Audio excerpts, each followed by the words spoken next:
Let me take you on a journey, a profound exploration into the heart of self-doubt, anxiety, and the paralyzing grip of imposter syndrome that has been a constant companion of mine for far too long. This narrative is a reflection of my experiences and the lessons I have learned through the struggles of confronting my own insecurities, and I hope that by sharing it, I might offer some solace and guidance to those who find themselves in similar situations. From a young age, I was always seen as the high achiever. Academic accolades, sports achievements, artistic talents, you name it. I pursued it with vigor and a singular focus. Yet deep down, I grappled with a persistent fear. I was unworthy of my successes. The nagging voice in my head constantly reminded me that I was never as good as people thought I was. While my peers celebrated their achievements with confidence, I stood in the shadows, feeling like a fraud.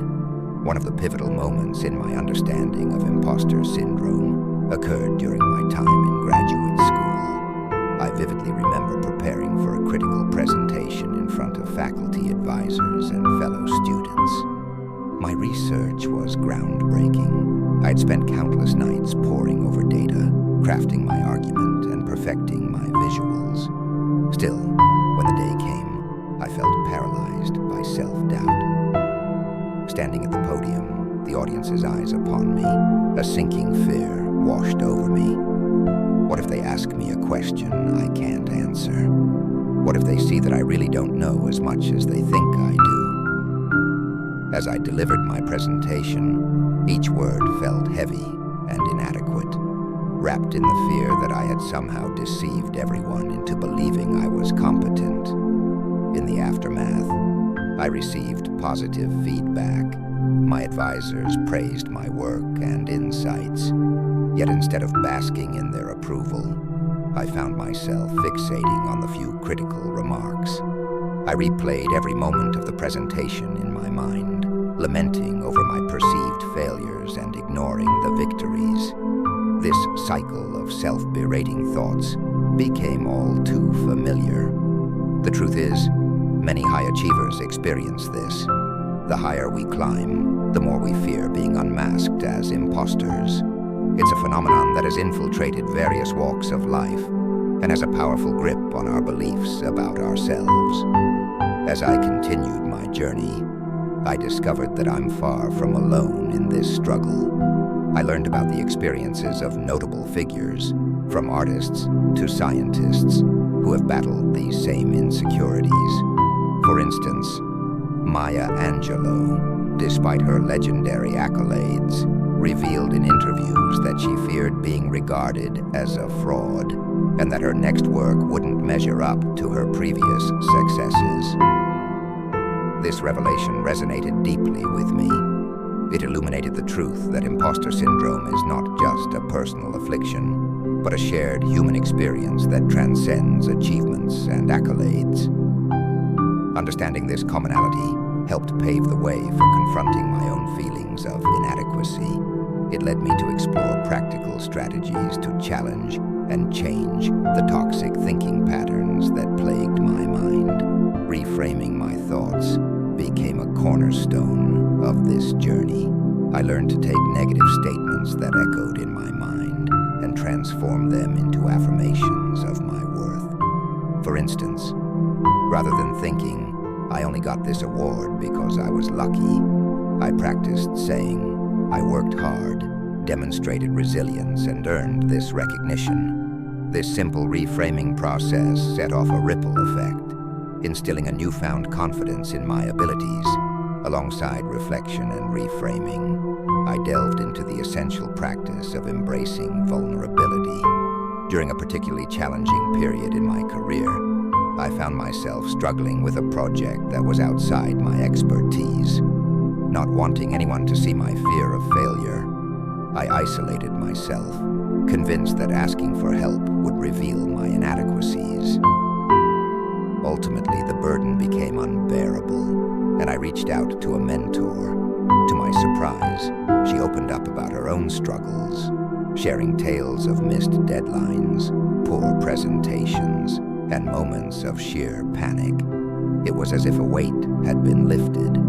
In her transparency, I found not only comfort, but also the realization that vulnerability is a strength rather than a weakness. Learning to embrace failure became another essential lesson in my journey. In our society, we often view failure as a precursor to embarrassment, or worse yet, as a definitive measure of our abilities. However, I began to see failure through a different lens, as a stepping stone towards growth. I remember when I launched a project that I believed would be revolutionary. Extensive planning and preparation went into it, yet it flopped spectacularly. Instead of wallowing in self-pity, I opted to analyze what went wrong. This process taught me invaluable lessons about planning, execution, and even my own limits. It was through my failures that I discovered strengths I didn't know I had, and developed a greater capacity to innovate and adapt. For example, when I decided to switch careers and embark on a journey in writing, I faced significant doubts. The transition felt scary, and the fear of not being good enough loomed over me. I remember questioning whether I had made a grave mistake by leaving a secure job for the unknown world of writing. Yet, as I began to write, to share my stories and thoughts with the world, something incredible happened. People began to resonate with my words, and I found a sense of purpose and fulfillment that I had never experienced before. It was a failure in one sense, a failure to conform to the traditional path I had been on, but it turned out to be one of the most rewarding decisions of my life. One of the most liberating lessons I absorbed was the importance of self-compassion. For a long time, I held myself to impossibly high standards, resulting in disappointment and an unyielding inner critic. Introducing self-compassion changed this narrative. I began to treat myself with kindness, engaging in positive self-talk and understanding that everyone makes mistakes. On days when I stumbled or felt disheartened, I would remind myself, it's okay to be imperfect.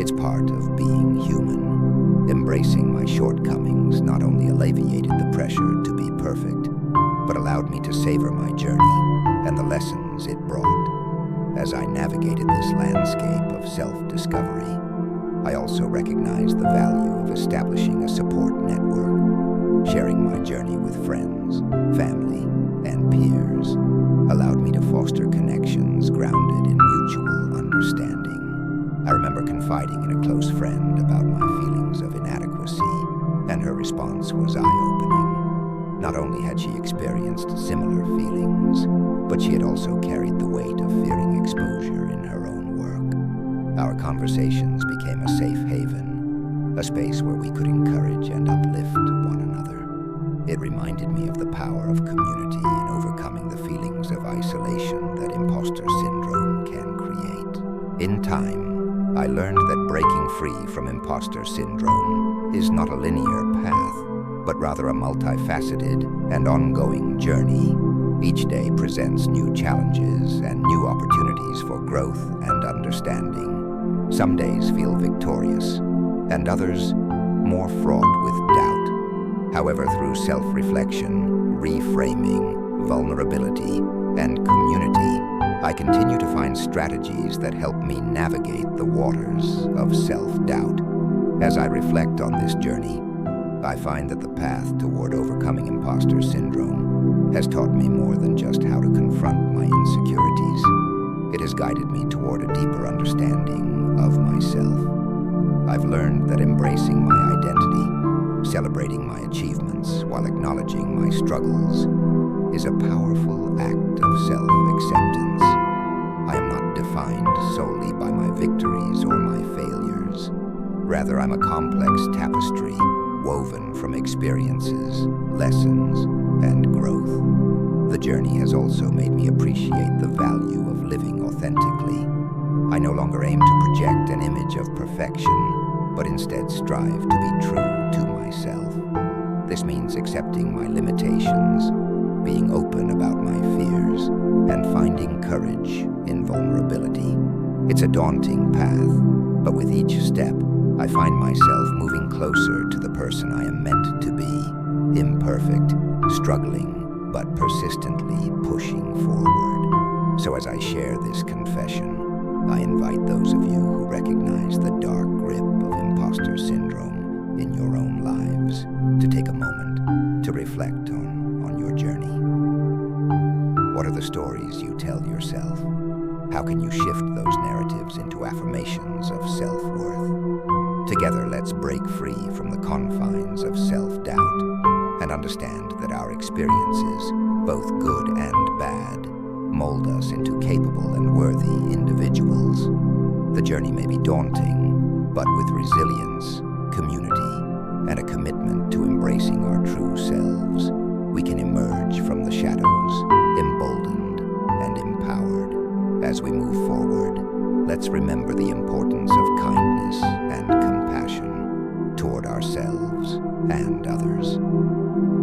The fight against imposter syndrome is not one we face alone. It's a collective struggle that requires empathy, understanding, and support. By acknowledging our shared humanity, we pave the way for a journey that is less about defeating our insecurities and more about embracing our authentic selves.